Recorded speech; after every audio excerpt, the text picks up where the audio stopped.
La bonne et le malheureux neveu de France. Ces faits m'ont été rapportés par une abonnée du Sénégal. Voici son histoire. Ma tante avait une bonne du nom de Fatou qui travaillait pour elle à Dakar. Une nuit, ma tante toqua à la porte de la bonne, mais cette dernière n'était pas là et la porte de sa chambre était fermée à clé. Il était 4 heures du matin. Cela était très inhabituel de sa part. Et ma tante se posait beaucoup de questions. Celle-ci décida d'attendre Fatou pour savoir ce qui se cachait derrière cette mystérieuse absence. C'est alors qu'une boule de la taille d'une balle de football tomba mystérieusement devant elle. Cette boule ressemblait à un amas de pagne qu'on aurait attaché ensemble de façon très serrée. En regardant la boule de plus près, elle vit de grands yeux au centre de celle-ci. C'était vraiment très étrange. C'est alors que petit à petit, ma tante vit la boule prendre une forme humaine.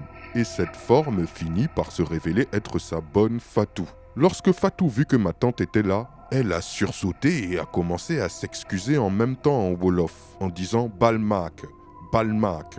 Ma tante lui demanda alors d'où elle venait et quelle était cette sorcellerie qu'elle utilisait. La bonne se mit à trembler et ne répondait pas. Ma tante, insistant, lui ordonna de lui dire ce qui se passait. C'est alors que Fatou accepta de parler, mais supplia ma tante de ne rien dire à personne, sinon sa vie serait en danger. Ma tante répondit « Ok, parle maintenant ». La bonne lui expliqua alors qu'elle était une sorcière et qu'elle revenait d'un voyage mystique au village et qu'il y avait eu une grande fête où elle et les membres de sa famille ont mangé mystiquement un de ses neveux qui était en France. Neveu qu'ils avaient tué en sorcellerie quelques jours auparavant. C'est alors que ma tante s'est mise à crier et tous les enfants de la maison furent alertés et au courant de ce que la bonne avait fait.